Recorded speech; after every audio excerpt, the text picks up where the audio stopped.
The first thing that hit him was the silence. Not a true silence, for the low thrum of the bespoke engine was a constant, a multi-million-dollar whisper that insulated him from the world. But it was the silence of cessation, the abrupt halt of momentum that felt like a personal affront. Arthur Penhaligon looked up from the quarterly report glowing on his tablet. His eyes, the color of old money and cold steel, narrowing at the sight of stationary red tail lights, stretching into the concrete canyon of the city. His driver, a man named Marcus, whose face Arthur had only ever seen in the rearview mirror, spoke into the intercom, his voice a disembodied, deferential murmur. "Apologies, Mr. Penhaligon. There appears to be a total gridlock. An accident up ahead, it seems." Arthur didn't respond. He simply stared at the unmoving river of steel, a muscle in his jaw twitching.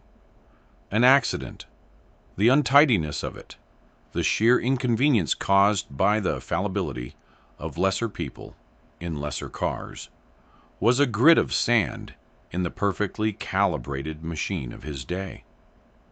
He was on his way to gut a company, to orchestrate a hostile takeover that would make the morning's financial news and add another comma to his net worth. The people in that boardroom were waiting. The world was waiting. And he was stopped, trapped by someone else's mundane tragedy. He tapped a button. "How long?" Marcus's voice returned, laced with the anxiety of a man who knew he was the bearer of unacceptable news. "Indefinite, sir. It looks extensive." Indefinite was not a word in Arthur Penhaligon's vocabulary. He made a decision with the same speed and lack of sentiment he used to liquidate underperforming assets. "I'll walk." The statement hung in the climate-controlled air of the Maybach, so alien it was almost comical. Marcus risked a glance in the mirror. "Sir, it's at least a dozen blocks. And the neighborhood—" Arthur cut him off with a flick of his hand. "Stay with the car." Before his security detail in the follow car could even react, Arthur had pushed open the heavy, silent door and stepped out into the cacophony of the city. The noise was a physical assault. Blaring horns, the distant wail of a siren, the angry shouts of other trapped drivers. The air was thick with exhaust fumes and the smell of hot asphalt, a stark contrast to the filtered oxygen of his rolling fortress. He tugged at the lapels of his Tom Ford suit, his jaw set, and began to walk, a shark forced to swim amongst minnows. The city was a blur of unimpressed faces. No one knew he was Arthur Penhaligon. Here he was just another man in a suit, an obstacle on a crowded sidewalk. The anonymity was both galling and, in a strange way, a relief. 3 blocks in, the oppressive humidity and the friction of the common populace began to wear on him. He saw a small diner, a relic from another era, squeezed between a vape shop and a laundromat. The Morning Star Diner. Its neon sign flickered pathetically. On a whim he couldn't explain. Born of thirst and a sudden desperate need to escape the relentless friction of the crowd, he pushed open the glass door. A small bell chimed, announcing his arrival with a cheerfulness that felt entirely out of place. The diner was a symphony of smells: stale coffee, grease, and cheap cleaning fluid. It was loud, filled with the clatter of cutlery on ceramic and the low murmur of conversations he had no interest in hearing. He took a booth in the corner, the worn vinyl cool against his suit. A waitress with a tired face and a pencil stuck in her beehive hairdo approached him. "What'll it be, hon?" He ordered a black coffee without looking at her, his attention already on the secure phone he'd pulled from his pocket. He began firing off texts, his thumbs moving with brutal efficiency. Delay the board. An hour. No excuses. He felt a presence and looked up, irritated. A little girl, no older than 6, was standing a few feet from his table, staring at him. She had enormous, solemn brown eyes and a halo of messy blonde curls. She clutched a red crayon in her small hand like a scepter. Arthur gave her a look designed to quell insurrections in boardrooms. It had no effect. The girl simply continued to stare, her head tilted with an unnerving curiosity. "Lily, come back here right now." The voice was gentle but firm. A young woman, presumably the mother, beckoned from a nearby table. She looked exhausted, her face pale, and her clothes neat but frayed at the cuffs. She gave Arthur an apologetic smile, which he did not return. The girl, Lily, retreated to her mother, who handed her a paper napkin. The girl immediately began to draw, her small brow furrowed in concentration. Arthur returned to his phone, dismissing the interruption. His coffee arrived, tasting burnt and acidic. He drank it anyway. The minutes ticked by. He could feel the girl's eyes on him intermittently, a series of small, silent inquiries. It was beginning to feel like an interrogation. He watched as the mother, Sarah, carefully counted out a small pile of coins and worn bills from her purse to pay their check. She left a meager tip, her movements precise, as if every cent was accounted for in a complex and unforgiving budget.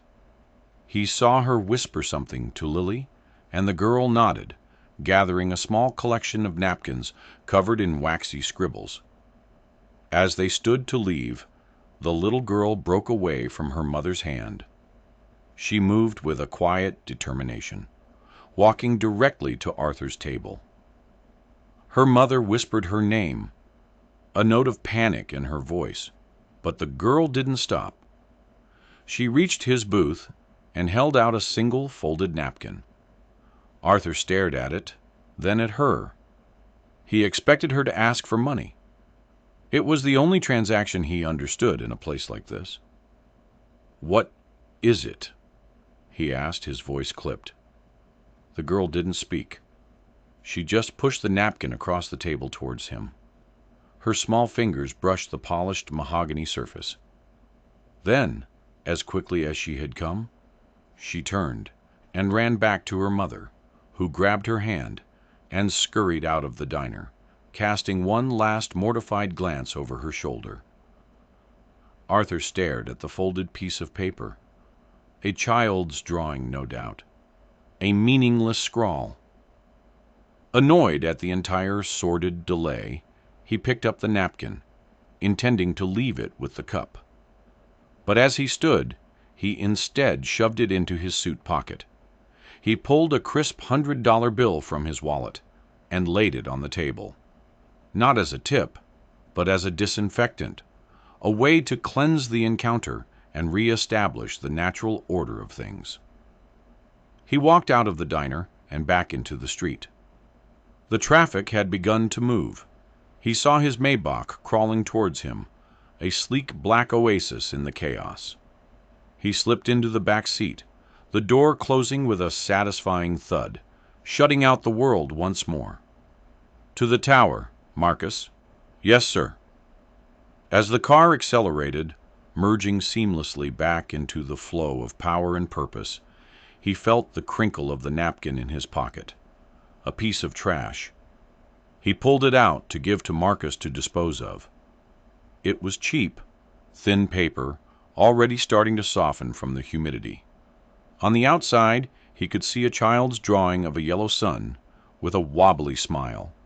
He snorted, a dry, humorless sound. Contemptuously, he unfolded it. It wasn't a drawing inside. It was words. 3 of them, written in the large, unsteady block letters of a child just learning to write, the red crayon pressed so hard it had almost torn through the paper.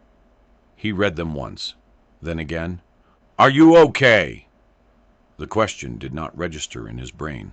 It bypassed intellect, reason, and cynicism entirely, and struck something deep and dormant within his chest. It was a physical blow. The air left his lungs in a sharp, ragged gasp. "Are you okay?" No one had asked him that. Not in a decade. Not his ex-wife during their sterile, surgically precise divorce. Not his board of directors, who only asked if the numbers were okay.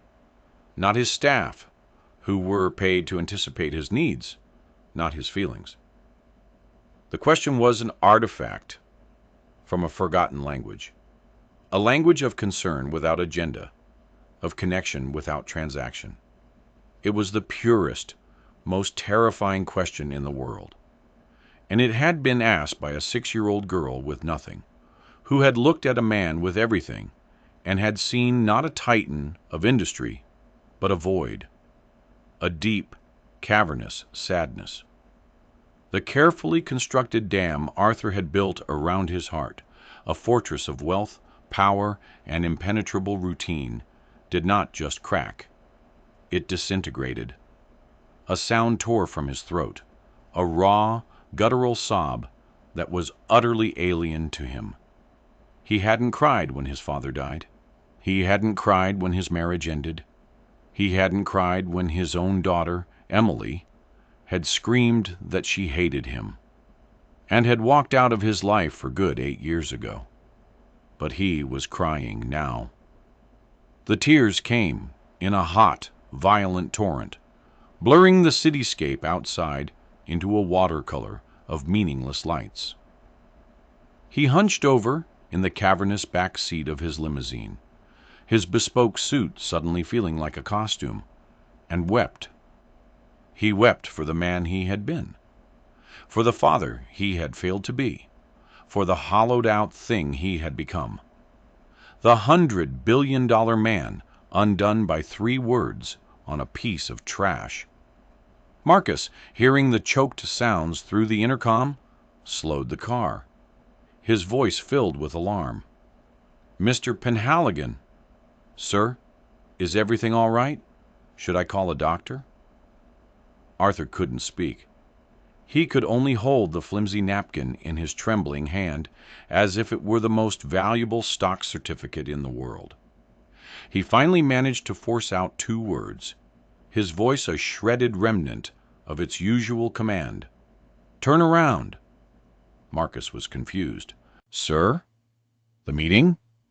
"Now!" Arthur rasped, the single word conveying a desperate urgency that transcended any business deal. Marcus, without another question, executed a smooth, illegal U-turn, the tires of the Maybach squealing in protest. The shark was reversing course, no longer hunting, but desperately searching for the tiny, insignificant fish that had somehow managed to pierce its armored hide. The Morning Star Diner was exactly as he'd left it, a pocket of the city immune to the seismic shift that had just occurred in his soul. He burst through the door, the little bell chiming mockingly. The tired waitress looked up, startled. "Forgot something, hun?" she asked, eyeing him with suspicion. "The girl," Arthur said, his voice still rough. "The little girl and her mother. Where did they go?" The waitress shrugged, wiping down the counter with a damp rag. "They left. Paid and left. Don't know 'em. They come in once in a while. Maybe once a month when her check comes in, I guess. A little treat for the kid." Desperation clawed at him. "Do you know their names? Where they live? Anything?" She shook her head slowly. "Sorry. Lots of people come through here. They're just faces." He looked around the diner, as if the answer might be etched on the grimy walls. They were gone. A ghost. A fleeting moment of grace that had vanished back into the city's anonymous sprawl. He felt a wave of panic, a fear more profound than any market crash. He had to find them. It wasn't a choice. It was a primal, undeniable need. He stumbled back out to the car, the hope that had flared in his chest guttering into a cold dread. He had spent his life acquiring things, companies, power. He knew how to find a weakness in a corporate structure, how to exploit a loophole in a contract. But how do you find a single mother and her child in a city of 9 million souls with nothing to go on but a memory and a crayon-scrawled napkin? He got back into the Maybach, the leather seat feeling cold and unwelcoming. He looked at the napkin again. "Are you okay?" He wasn't, but for the first time in a very long time, he wanted to be. "Marcus," he said, his voice gaining a sliver of its old authority, but imbued with a new, raw purpose. "Cancel my day. Cancel my week. Get me Henderson on the line." Henderson was the head of his personal security, a man who specialized in making problems and people disappear. For the first time, Arthur was going to ask him to make someone appear. He would deploy the full weight of his empire, the entire arsenal of his wealth and influence, not for a takeover or a merger, but for a search. He would find the girl who had asked the question. He would find her if he had to buy every diner, search every apartment building, and scan every face in the entire damn city. The hunt for Lily had begun. The resources of the Penn-Halligan Empire, when turned to a singular purpose, were a terrifying thing to behold. Henderson, a former intelligence officer with a face like a clenched fist, was accustomed to tracking corporate spies, digging up dirt on political opponents, and creating impenetrable security nets around Arthur's life. The request to find an anonymous 6-year-old girl and her mother was, to put it mildly, unorthodox. But Henderson did not ask questions. He took the meager details, a rough description, the time and location of the diner, and activated a network that spread through the city like an invisible web. Facial recognition software was fed the grainy CCTV footage from the diner's exterior camera. Financial investigators began cross-referencing social assistance payments in the district. Teams of discreet, plain-clothed operatives, men who knew how to blend into the city's tapestry, began visiting local schools, playgrounds, and community centers, showing a carefully sketched portrait of a woman and a child. For Arthur, the days that followed were a waking fever dream. He sat in his penthouse apartment, a glass box in the sky overlooking the city, and did nothing. The markets rose and fell. His second in command, a sharp young man named Peterson, called with increasing panic in his voice about the stalled takeover. Arthur waved it all away. He ignored the frantic emails, the urgent calls. The machinations of his corporate life seemed like a play being performed in a distant theater, a noisy, meaningless pantomime. His world had shrunk to the size of a cheap paper napkin, which now sat under a glass paperweight on his mahogany desk. He spent hours staring at it, tracing the clumsy red letters with his eyes. He tried to remember the girl's face, to hold on to the exact shade of her solemn brown eyes. He remembered the weariness in her mother's posture, the quiet dignity with which she counted her change. They were real, more real than the abstract billions he shuffled around on a screen. He began to see the city differently from his perch. It was no longer a grid of assets and opportunities. It was a labyrinth of human lives, each one a story. Down there, somewhere in that sprawling, indifferent metropolis, a woman was struggling to raise her child, and that child had, for a reason he couldn't fathom, looked at him and seen something worth saving. The first few leads were dead ends. A woman who looked vaguely similar, but with two sons. A child with the same name, but living with a well-off family in the suburbs. Each dead end was a small, sharp pain. The world he commanded, a world where anything could be bought and anyone could be found, was failing him. The helplessness was a foreign, bitter taste in his mouth. He found himself walking. He would leave his tower, dismiss his driver, and just walk through the city's arteries. He revisited the neighborhood around the diner, a place his car would normally have sped through with the doors locked. He saw the faces of the people, the mothers pushing strollers, the children laughing on worn-out playground equipment. He saw the lines at the soup kitchens, the quiet desperation in the pawn shops. This was the world Lily lived in. He was an alien here, a tourist, in the landscape of ordinary struggle. One evening, Henderson called. His voice was calm, but held a note of triumph. "We may have something, sir. A waitress at the diner. We re-interviewed her. She remembered the little girl mentioning a story lady at the library. We've been checking all the local branches. There's a children's story hour at the Eastgate Public Library, 3 blocks from the diner. A woman matching the mother's description is a regular. Her name is Sarah, and her daughter is named Lily." Arthur's heart hammered against his ribs. It was them. "When is the next story hour?" "Tomorrow morning, 10 a.m. The following morning, Arthur stood across the street from the library, a grand but decaying old building with stone lions guarding its entrance. He wasn't wearing a suit. He had dressed in a simple cashmere sweater and slacks, an attempt at anonymity that still screamed wealth to anyone paying attention.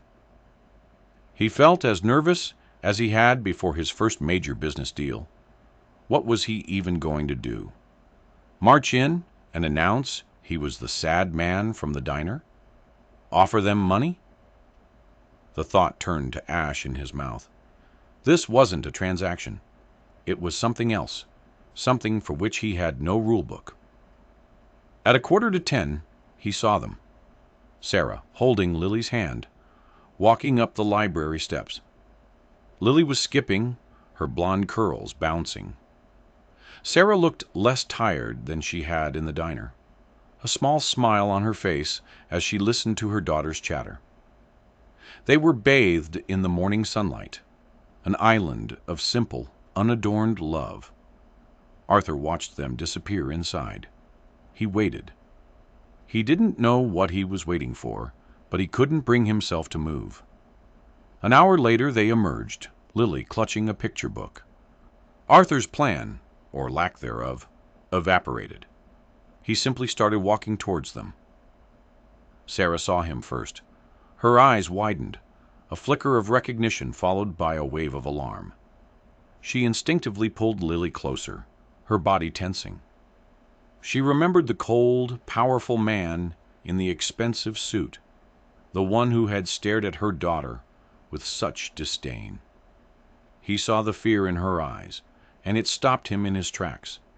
He was 10 feet away from them. He was a threat. This was a disaster. He had terrified her.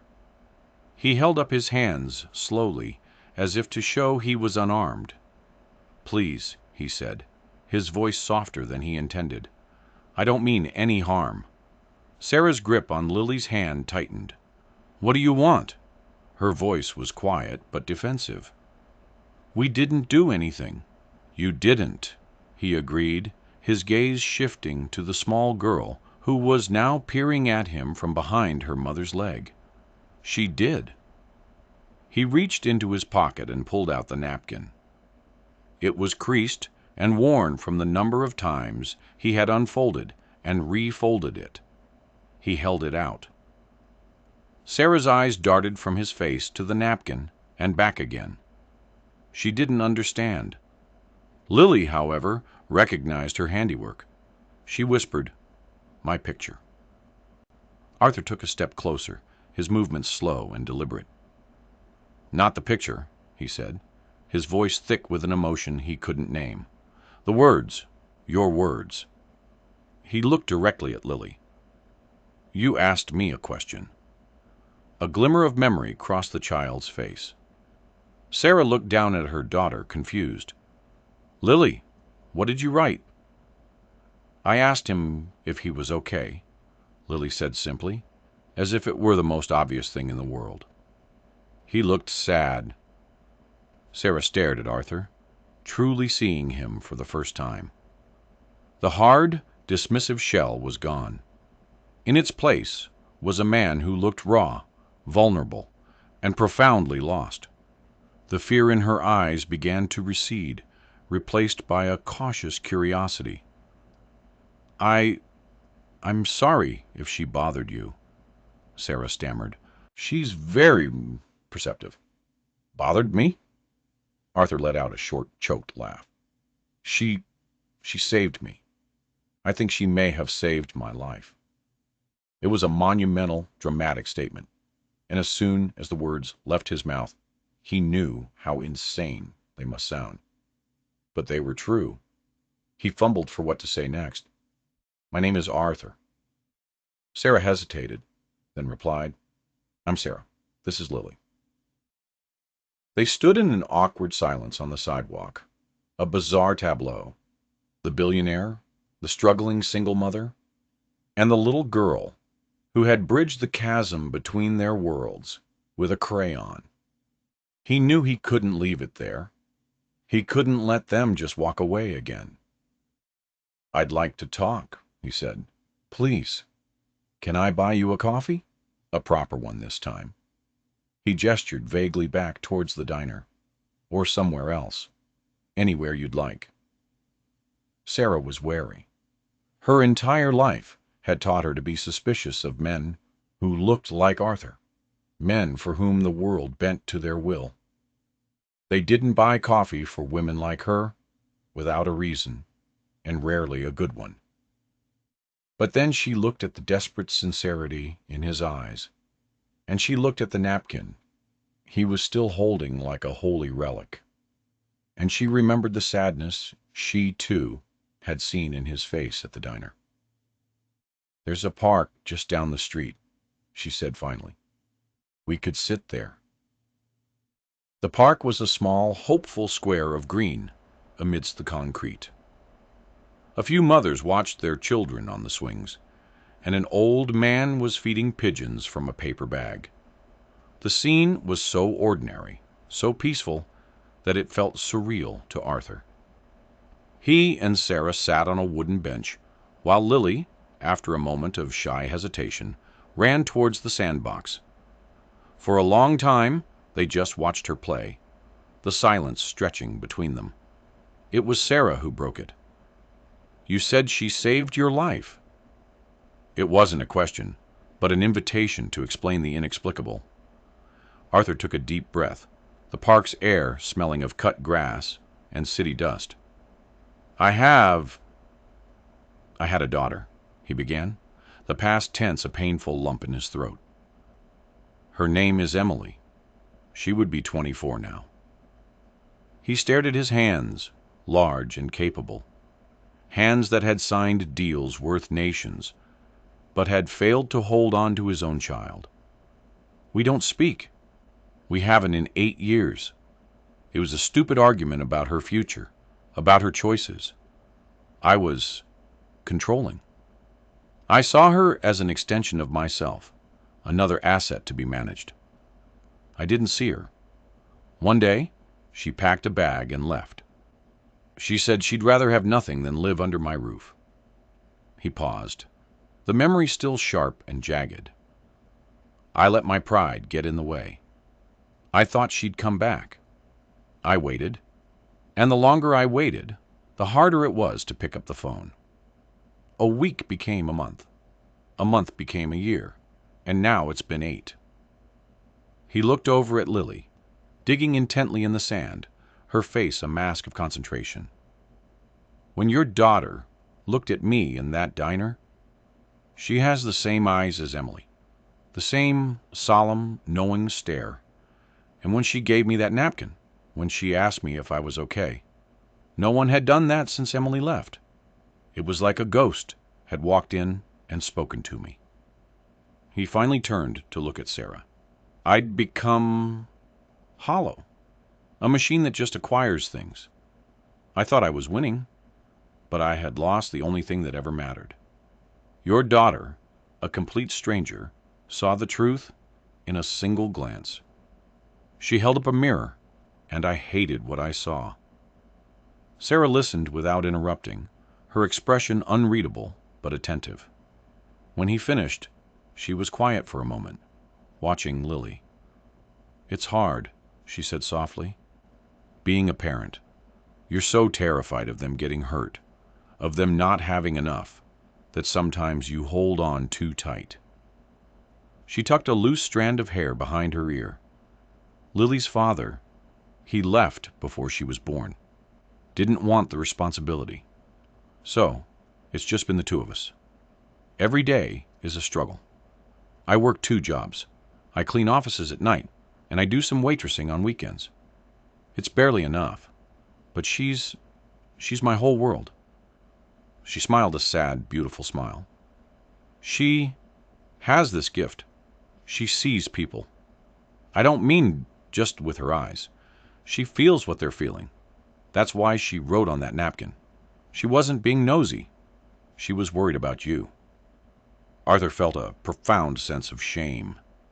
He had sat in that diner, stewing in his own self-importance, judging this woman for her poverty, while she was quietly living a life of courage and sacrifice he couldn't begin to comprehend.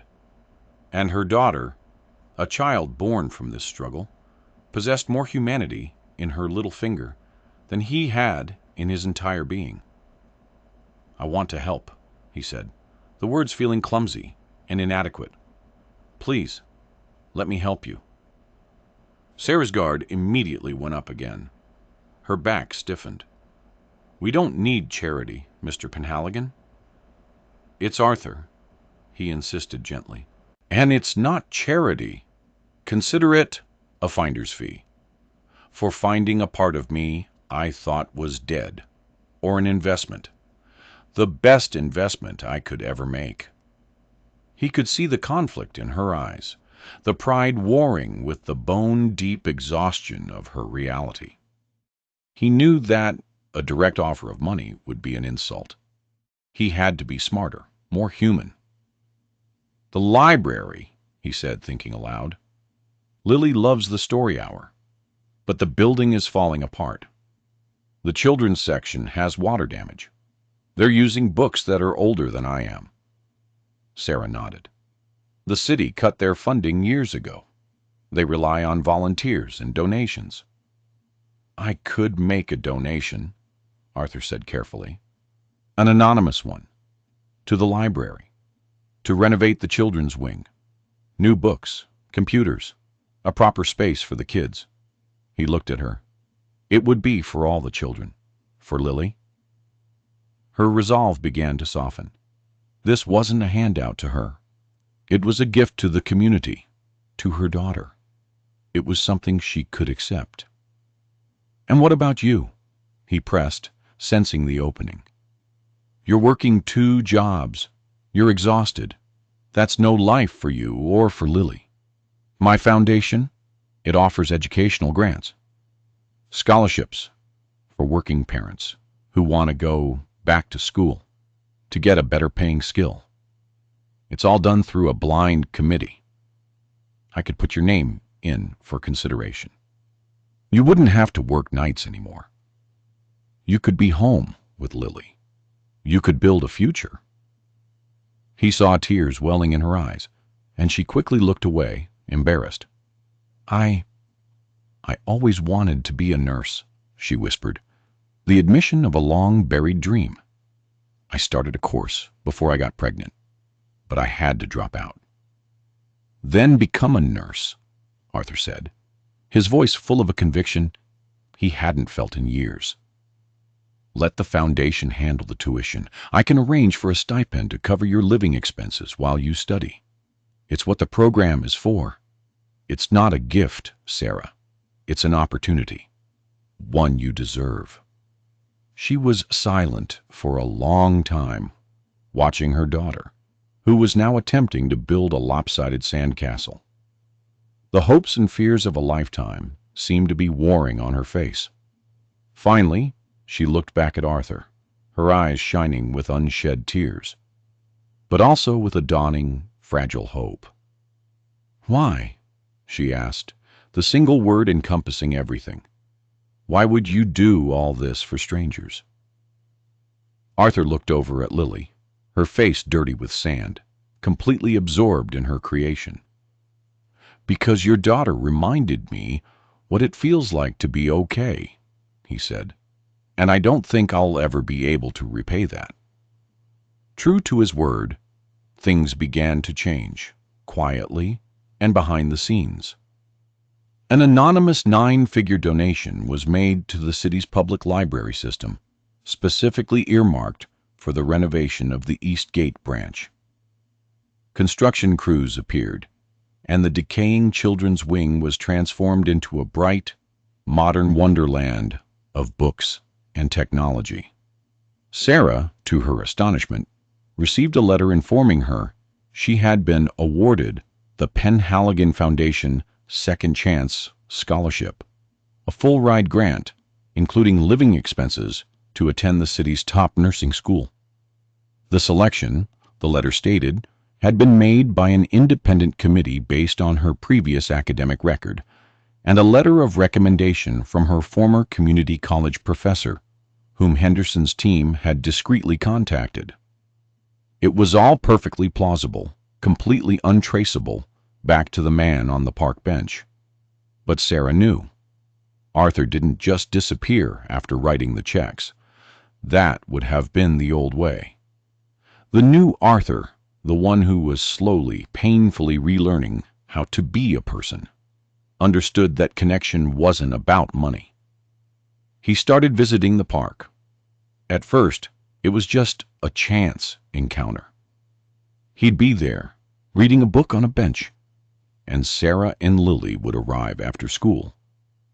Lily would run to him without an ounce of hesitation, chattering about her day, showing him a drawing or a shiny rock she had found. He learned to listen, not with the impatient ear of a CEO waiting for the bottom line, but with genuine interest. He learned the names of her classmates, the plot of her favorite cartoon, the profound injustice of having to eat broccoli.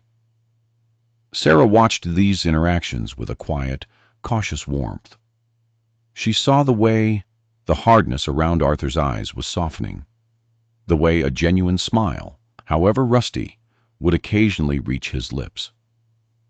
She started talking to him, not just about Lily, but about her studies, the challenges of anatomy class, her hopes for the future. They became friends, an unlikely tentative alliance forged across a vast social and economic gulf. Arthur found his own life transforming in ways he never anticipated. He delegated most of the day-to-day operations of his company to Peterson, who, after his initial panic, proved to be more than capable. Arthur started attending board meetings via video conference from a bench in the park, much to the consternation of his executives, who could occasionally hear the squeak of swings in the background. He discovered the simple pleasure of an ice cream cone on a hot day, the joy of pushing a child on a swing so high she shrieked with delight, the quiet satisfaction of helping someone with their homework. He was becoming a regular fixture in Sarah and Lily's lives. He would help Sarah study for her exams, quizzing her on medical terminology. He attended Lily's first school play, sitting in the back of the hot, crowded auditorium, feeling a paternal pride that was a sharp, sweet ache in his chest. He was filling a void in their lives, the empty space of a father and a partner, but they were filling an even bigger one in his. One afternoon, as they were leaving the park, Lily stumbled and scraped her knee. It wasn't a bad fall, but it was enough to produce a shocking amount of blood and a torrent of tears. Arthur reacted instinctively. He scooped her up, his heart lurching, and held her close, murmuring comforting words while Sarah quickly cleaned the wound with a wipe from her bag. Lily's sobs subsided into sniffles as she clung to Arthur's neck, her small body trembling against his. In that moment, holding the trusting weight of a child who needed him, the last of his old armor crumbled to dust. He felt a wave of love and protectiveness so fierce it almost brought him to his knees. It was the feeling he'd had for Emily, a feeling he had buried under 8 years of anger and regret. Later that night, back in his sterile penthouse, the memory of Lily's arms around his neck haunted him. He walked to his desk and picked up the phone. He scrolled through his contacts to a name he hadn't touched in nearly a decade. Emily. His thumb hovered over the call button. His heart pounded. What would he say? How could he possibly apologize for 8 years of silence? The fear of her rejection, of her hanging up on him, was paralyzing. He put the phone down. He wasn't ready. The next day, he told Sarah about it. They were at a small cafe near her apartment, while Lily was at a friend's birthday party. I tried to call her, he confessed, staring into his cup of coffee. I couldn't do it. What if she hates me? She has every right to. Sarah reached across the table and placed her hand over his. Her touch was warm and steady. Maybe she does, Arthur. Or maybe she's been waiting 8 years for her father to call. Maybe she's just as scared as you are. You won't know unless you try. Her simple, clear-eyed logic cut through his fear. She was right. He had faced down corporate raiders and hostile governments. He could face his own daughter. "What do I say?" he asked, his voice barely a whisper. "You say you're sorry," Sarah said softly. "You say you were wrong, and you say you miss her. The rest will figure itself out." That night, fortified by Sarah's words, he tried again. He picked up the phone, and, before he could lose his nerve, he pressed the call button. It rang once, twice, 3 times. He was about to hang up when a voice answered, hesitant and wary. "Hello?" It was her, older, but unmistakably Emily. "Emily?" he said, his own voice cracking. There was a sharp intake of breath on the other end of the line, followed by a long, heavy silence. "Dad?" The word was filled with a universe of shock and pain. "Yes, Em, it's me." And then, channeling the simple wisdom of a woman from a diner, and the courage he had learned from a 6-year-old girl, he said the words he should have said 8 years ago. "I'm sorry. I was wrong. I've missed you so much." He heard a choked sob on the other end of the line, and then she began to cry, and he began to cry, and across the abyss of 8 lost years, a fragile bridge was being built, one tear at a time. The conversation was stilted and difficult, a navigation through a minefield of past hurts. He learned she was an artist, a painter, living in a small town on the other side of the country. She was happy, she insisted, but he could hear the loneliness in her voice. He didn't push. He just listened. At the end of the call, he asked, "Can I see you?" She hesitated. "I don't know, Dad. I'll come to you," he said quickly. "No expectations. I want to see my daughter." After a long pause, she whispered, "Okay." The next week, Arthur flew to a small, unassuming town nestled in the mountains. He found Emily in a small gallery on the main street, where a few of her paintings were on display. They were beautiful, full of a color and life that he had tried to stifle. She was thinner than he remembered, her hair cut short, but she had the same solemn, knowing eyes. Their meeting was awkward. Years of unspoken anger and resentment hung in the air between them. But Arthur didn't try to justify his past actions. He simply apologized. He told her about the man he had become, about the emptiness of his life. And then he told her about a little girl in a diner who had saved him. He pulled out his wallet and showed her the napkin, which he now carried with him everywhere. Emily looked at the childish scrawl, and for the first time since he had arrived, her expression softened. "Are you okay?" She read aloud. She looked up at him, her eyes filled with a sad understanding. She saw it too, huh? That was the moment the dam broke for her as well. They spent the rest of the day talking, really talking, for the first time since she was a teenager. It was painful, but it was necessary. They didn't fix 8 years of damage in a single day, but they laid a new foundation. A few months later, Sarah graduated from nursing school at the top of her class. Arthur and Lily were in the front row, Lily holding a bouquet of flowers so big it almost hid her face. As Sarah walked across the stage to receive her diploma, her eyes met Arthur's. In her gaze, he saw not gratitude, but a deep, shared affection. Their friendship had quietly, naturally, blossomed into something more. They were a family, an unconventional, cobbled-together family, born from a chance encounter in a greasy spoon diner. Arthur never fully returned to his old life. He appointed Peterson as CEO of his company and transitioned to a role as chairman of the board, focusing his energy and his fortune on the foundation. He found more satisfaction in funding a new hospital wing or a scholarship program than he ever had in a corporate takeover. He sold the sterile penthouse in the sky and bought a house with a backyard, not far from Sarah's new apartment.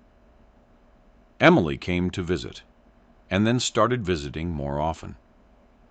She was wary of Sarah at first, but she couldn't resist Lily's open-hearted charm. She saw the change in her father, the genuine happiness that had replaced the cold ambition. Slowly, cautiously, she began to find her own place in this strange new family. One sunny afternoon, Arthur was sitting on a bench in the park, watching Sarah push Lily on a swing. Emily was sitting beside him, sketching in a notebook. It was a moment of perfect, simple contentment. Lily, swinging higher and higher, laughed a pure, clear sound that seemed to make the whole world brighter. Arthur reached into his pocket and his fingers brushed against the familiar, worn texture of the napkin. He smiled. He finally had an answer to the question.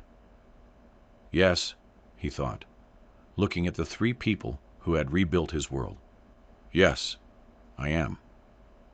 The story of Arthur, Sarah, and Lily is a testament to the profound truth that our lives can change in an instant, often sparked by the smallest, most unexpected acts of kindness. It's a reminder that beneath the surface of titles, wealth, and status, we are all just human beings seeking connection and trying to be okay. Their journey shows us that it's never too late to change, to forgive, and to build a new life based on what truly matters: love, family, and the courage to ask a simple question. If this story touched your heart, please share it with others. In a world that can often feel disconnected, a single share can be like a crayon in a child's hand, a small tool that can create something unexpectedly beautiful and remind someone, somewhere, that they are seen.